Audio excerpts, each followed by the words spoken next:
एक और दर्शक हमारे साथ हैं, डॉक्टर जय शर्मा ने हमें कॉल किया है। शर्मा जी, सवाल कर सकते हैं आप। जी डॉक्टर साहब नमस्कार। जी आदाब। डॉक्टर साहब मेरी ये प्रॉब्लम है कि मुझे हमेशा बॉडी पेन रहता है, हमेशा बॉडी में दर्द रहता है जी।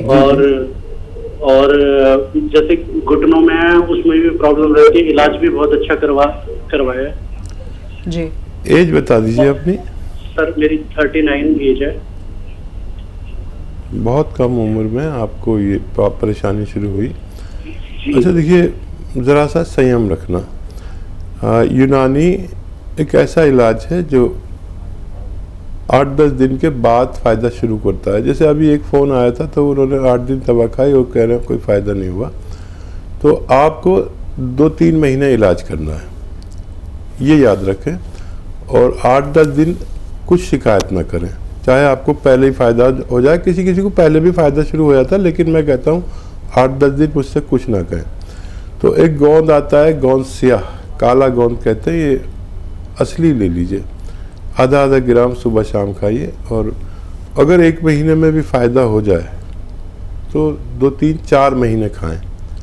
या फिर capsule tea care, T for tiger, सुबह शाम पानी के साथ, दूध के साथ, जूस के साथ, जैसे आपके हालात हैं आप ले लीजिए। लेकिन 8-10 दिन सब्र करना, मुझसे कुछ मत कहना। आप 1 महीने खाएंगे, फिर उसके बाद आप कुछ कहने लायक नहीं रहेंगे, क्योंकि आपको इतना फ़ायदा हो सकता है। जी, बहुत बहुत शुक्रिया, आपने हमें कॉल किया। और साथ ही आपने तमाम दर्शकों के लिए ये भी बता दें कि यूनानी पद्धति की जो दवाएं हैं थोड़ा सा समय लेती हैं, लेकिन बीमारी को जड़ से समाप्त करने की कुव्वत वो रखती हैं। एक और दर्शक हैं, निर्मल जी ने हमें कॉल किया है करनाल से, उनसे हम बातचीत करते हैं। निर्मल जी, बताएं आपके साथ क्या परेशानी है? मेरी एक तो परेशानी है कि बाई टांग में हिप से लेकर पैर तक दर्द रहता है जी। दूसरा है कानों से बहुत कम सुनाई देता है, और पेट भी जो है ना खराब रहता है। सुबह 4 बार 5 बार फ्रेश जाना पड़ता है, तब फ्रेश। उम्र कितनी है आपकी? 73। 73 जी। हाँ जी। अच्छा देखिए, ये मैं आपसे कहना चाहूँगा कि आपके घर में अगर ऐसा वेस्टर्न टॉयलेट नहीं है तो लगवा लीजिए, कुर्सी वाला बाथरूम। ये आपके लिए बहुत ज़रूरी है अगर आपको ठीक होना है। दूसरा ये कि आपके तीनों रोग एक ही दवा से ठीक हो सकते हैं, और वो दवा समझ लीजिए क्या है, और खूब गौर से समझ लीजिए, गलती मत करना। 500 ग्राम आप लीजिए मेथी का दाना। मेथी का दाना 500 ग्राम, इसको पाउडर बनाएं घर पर और इसे अलग रखें। और 100 ग्राम या 200 ग्राम आप गोंद स्याह खरीद लें, काला गोंद को कहते हैं, गोंद स्याह, और इसको पाउडर करके अलग रख लें। ठीक है। सुबह को नाश्ता करें, 1 चम्मच मेथी पाउडर और ये 2 चुटकी इसमें गोंद स्याह का पाउडर मिला के खा लिया करें। ये अलग अलग ही रखें। या आधा ग्राम समझ लें गोंद स्याह खा लिया करें, इससे ज़्यादा नहीं खा सकते, बहुत तेज़ होता है। ये सुबह और रात को ऐसा करना शुरू करें। और ये 100-200 ग्राम गोंद स्याह ख़त्म होने से पहले आपका तीनों रोगों का इलाज मुमकिन है। जी, एक और दर्शक जुड़ गए हैं, सतीश जी ने हमें कॉल किया है उत्तर प्रदेश से। सतीश जी, क्या परेशानी है आपके साथ? वो अभी हकीम जी ने बताया जैतून का सिरका, तो वो अवेलेबल तो यहाँ पर नहीं होगा। ठीक है। तो देखिए, जैतून का सिरका बड़े दुकानदार रखते हैं, जो हिंदुस्तान के बड़े दुकानदार हैं वो रखते हैं। या फिर कहीं भी नहीं मिले तो हमारे हेल्पलाइन नंबर से भी आप मदद मांग सकते हैं। कहाँ मिलेगा, कितने का मिलेगा, कैसे मिलेगा, आपकी हमारी सेवा भी ले सकते हैं आप इस बारे में। और लेकिन मिल जाएगा, मुश्किल से मिलता है, बहुत डिमांड होती है इसकी। बड़े दुकानदारों के पास मिलेगा, या हमारी हेल्पलाइन नंबर से मदद ले सकते हैं। जी हाँ, वाकई में तो आप हमें कॉल कर सकते हैं और जैसे कि लगातार जानकारी कार्यक्रम के दौरान भी हम बताते हैं कि अगर आपकी कोई परेशानी है, कोई दवा को लेकर क्वेश्चन है, तो आप हमारे हेल्पलाइन नंबर पे कॉल भी कर सकते हैं। ओम प्रकाश जी इस वक्त हमारे साथ जुड़ गए हैं। उनकी परेशानी क्या है, किस तरह की बीमारी से वो जूझ रही हैं, आइए जान लेते हैं। ओम प्रकाश जी बताइए। हाँ सर, मेरे बच्चे को जी 6-7 साल का है, वो पेशाब हो जाता है। ठीक। बिस्तर में पेशाब करता है, ठीक है। अच्छा देखिए, कुछ परसेंट बच्चे बिस्तर में पेशाब करते हैं और इसमें टाइम बहुत लगता है। आपको मैं 2 चीज़ें बताता हूँ। देखिए, अखरोट लें और छिला बना लें। अखरोट लीजिए आप, बंद अखरोट, और अपने हाथ से तोड़ के रोज़ाना 2 अखरोट और 10 किशमिश बच्चे को रोज़ खिलाया करिए रात को सोते समय। या फिर माजून अखरोट प्राश आती है, एक दवा माजून अखरोट प्राश, वो भी आधा चम्मच खिला सकते हैं दिन में 2 बार। तो इससे भी फ़ायदा मुमकिन, लेकिन काफ़ी वक्त लगता है, आपको थोड़ा धैर्य रखना पड़ेगा। जी, अमूमन कितनी उम्र तक ऐसे बच्चे होते हैं जो कि बिस्तर गीला करते हैं? देखिए 0.50% बच्चे हैं ऐसे जो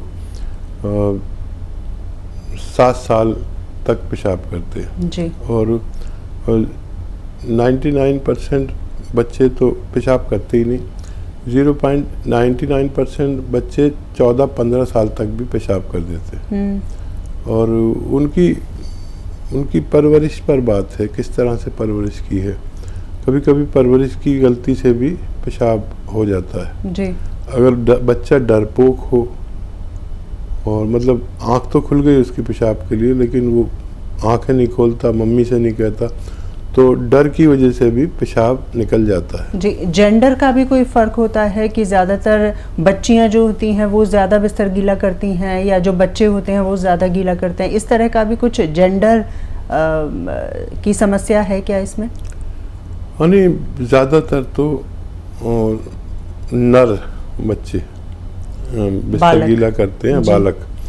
और लड़कियां में ये रोग बहुत कम पाया जाता है, होता है लेकिन बहुत कम पाया जाता है। जी, वाकई में। एक और दर्शक हमारे साथ जुड़ गए हैं, उनसे हम बातचीत करते हैं, चर्चा को जारी रखेंगे। हेलो, नमस्कार जी, नाम बताएं। जी, स्वागत है कार्यक्रम में, सवाल कर सकते हैं आप। हेलो, सवाल करें। पूछूं? जी पूछिए। हेलो, सवाल करें, प्रश्न करें आप। मेरे पाँव के आपके पाँव में नस से फूल जाती है, तली हुई हरा काला दिखता है नस पाँव का। जी, उम्र कितनी है आपकी? 55। और नसें फूल जाती हैं पैरों की? हाँ, पैरों के नस काला काला दिखता है पूरा जी। ये हरा दिखता है। हेलो, ठीक है, मैं समझ गया। देखिए, अब मेहनत कुछ कम कर दीजिए, जब तक इलाज चले वज़न नहीं उठाएं और वेस्टर्न टॉयलेट का यूज़ करें। वेस्टर्न टॉयलेट मतलब कुर्सी वाला, और या तो कैप्सूल टी फॉर टाइगर सुबह शाम खाएं, खाने के बाद दूध, पानी या जूस से, जैसे आपके हालात हों, या फिर गौनसिया अगर असली मिल जाता है तो 100 ग्राम ख़रीद लें, और आधा ग्राम सुबह शाम खाने के बाद पानी से, बगैर चर्बी के दूध से या जूस से लेना आपके लिए फ़ायदेमंद हो सकता है। जी, हकीम साहब, ये बात कही जाती है कि नस अगर दब जाए तो उसे दोबारा से उसकी स्थिति में लाना काफ़ी मुश्किल हो जाता है। थोड़ा इस विषय में बताएं आप हमें। देखिए, हमारी क्योंकि इस कदर नसें हैं, जैसे आपको बताया था कि इतनी नसें हैं इंसान के जिस्म में कि पूरी दुनिया पर लिपेटे जा सके। जी। तो रगें ही रगें हैं, और दिमाग तो पूरा रगों से ही भरा हुआ है, नसों से भरा हुआ। तो ये सब दबी ही रहती हैं। जैसे आप बैठे हैं तो आपकी हज़ारों लाखों नसें दबी हुई हैं, और मेरी भी दबी हुई हैं जी। जो हिप से होकर गुजर रही हैं। तो नसों का काम तो दबना है, लेकिन आपने देखा होगा कि कुछ लोग बैठते हैं तो उनके पैर सुन्न हो जाते हैं, बिल्कुल। और तो कुछ लोग बैठते हैं तो उनके पैर सुन्न नहीं होते। वजह यह है कि नसों में ताकत नहीं होती, स्ट्रेंथ नहीं होती, और नसों को स्ट्रेंथ चाहिए। नसों का काम तो दबना है। अगर मैंने अपने हाथ यहाँ पर रखा हुआ है तो आपकी हाथों की सैकड़ों नसें यहाँ दब रही हैं। अगर आप बैठे हैं तो आपके थाइस की, हिप की बहुत लाखों नसें दब रही हैं। लेकिन आप नॉर्मल बैठ के बात करते हैं, आप किसी की नर्व दब जाए तो वो तो चिल्लाने लगेगा। बिल्कुल। तो नसों में स्ट्रेंथ चाहिए। तो स्ट्रेंथ देने वाली चीज़ें मैं अक्सर बताता हूँ, गौनसिया है जो नसों को स्ट्रेंथ देता है, मजबूती देता है, और खून को पास होने देता है, खून को पतला करता है। ताकि खून पतला होता है तो आसानी से कोई भी पानी हो या खून हो, पतला होता है तो आसानी से बहता है, गाढ़ा होता है तो मुश्किल से बहता है। तो नसों का काम दबना है और उनमें स्ट्रेंथ होना ज़रूरी है। जी, वाकई में। एक और दर्शक हमारे साथ जुड़ गई हैं, सीतापुर से हमें कॉल किया है मंजू जी ने। मंजू जी, स्वागत है कार्यक्रम में। क्या प्रश्न करना चाहती हैं आप? सर, मेरे आंख के नीचे झाइयाँ हो गई हैं जी, और काली नहीं है, ऐसे फूला फूला है। दवा खाई है तो पड़ गई, उसके लिए कोई दवा बताइए। जी। और दूसरी बात ये कि हमारे बाल बहुत झड़ते हैं, बाल झड़ते बहुत छोटे। हमारी 45 साल, बाल झड़ते हैं, झाइयाँ हो गई हैं, 2 समस्याएं हैं। हाँ। अच्छा देखिए, आँख के नीचे अगर फूला फूला यहाँ पर लगे किसी को, ये दोनों आँखों के नीचे फूला फूला आप कह रही हैं, तो अगर फूला फूला है तो आप ब्लड प्रेशर ज़रूर चेक कराएं। जिसके भी आँख के नीचे फूला फूला हो उसको ब्लड प्रेशर की शिकायत हो सकती है। और अगर सिर्फ झाइयाँ हैं जैसे आप कह रही हैं तो इसका इलाज बहुत आसान है। झाइयों का इलाज, ये जो आपका गोंद मोरिंगा सफ़ेद आता है, गोंद मोरिंगा सफ़ेद वाला लेना, लाल मत लीजिएगा, लाल वाला नकली होता है। गोंद मोरिंगा सफ़ेद आधा ग्राम लें और एक नारियल पानी में मिला के रोज़ पी लिया करें।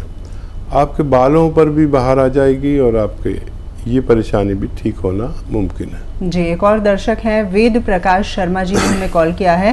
वेद जी, अपना सवाल आप कर सकते हैं। जी, मैं दवाई मंगवाया था दर्द के लिए, कमर, पीठ, गर्दन और कंधा में दर्द रहता है जी, और दाहिना हाथ में झंझनाहट रहती है। उम्र कितनी है आपकी वेद प्रकाश जी? 69 ईयर्स। 69 ईयर्स, जी। हाँ, तो उसके लिए मैं दवा मंगवाया था गोंसिया, 1 महीना से खा रहा हूँ जी, तो अभी तक कोई फायदा नजर नहीं आया। और पेट की गड़बड़ी था, उसके लिए मैं जब जैतून का सिरका भी मंगवाया जी। तो मेरा सवाल था कि जैसे जैतून का सिरका दर्द के कारण ले सकता हूँ कि नहीं ले सकता हूँ गोंसिया के साथ? जी। अच्छा, पहले तो ये बताइए कि आप 1 महीने से दवा खा रहे हैं, आपका दर्द बढ़ा था क्या? आपका दर्द बढ़ा था क्या? हाँ, बढ़ा है। बढ़ा है? हाँ। अच्छा, आपके पास ये वेस्टर्न टॉयलेट है, ये ऐसा कुर्सी वाला? आप मेरी बात का जवाब दीजिए। है बहुत अच्छा, बहुत अच्छा। अच्छा, वो दवा छूट गई आपकी जो दर्द की दवा पहले खाते थे या खाते हैं अभी? दर्द की दवा तो अभी चल रहा है, 150 ग्राम मंगवाया था मैंने। नहीं, जो इंग्लिश दवा खाते थे वो अभी खाते हैं आप? अंग्रेजी दवा नहीं खा रहा हूँ, आप ही खा रहा हूँ। ठीक है। कभी ज़रूरत पड़े तो वो भी ले सकते हैं। और जिसने भी जो भी ये दवा इस्तेमाल करता है उसको अंग्रेज़ी दवा की ज़रूरत पड़े तो ले सकते हैं। होता क्या है कि हमारी अंग्रेज़ी दवा छूट जाती है और उससे फिर छूट गई तो समझ लीजिए फ़ायदा है। अगर आपने अंग्रेज़ी दवा नहीं खाई और यही खा रहे हैं तो हो सकता है बढ़ावा हो दर्द, लेकिन वो अंग्रेज़ी दवा का असर कम हो गया। कभी ज़रूरत पड़े तो ले भी सकते हैं, लेकिन अगर वो छूट गई है तो ये फ़ायदा है। लेकिन जितना भी आपने गोंद लिया है ये ख़त्म होने से पहले आपका ठीक होना मुमकिन है। सब्र ऐसी करें, फ़ायदा है आपको। अंग्रेज़ी दवा छूट चुकी है आपकी। और वो आपने सवाल किया कि आप वो सिरका ले सकते हैं कि नहीं। अगर आपको ज़रूरत है तो आप ले सकते हैं।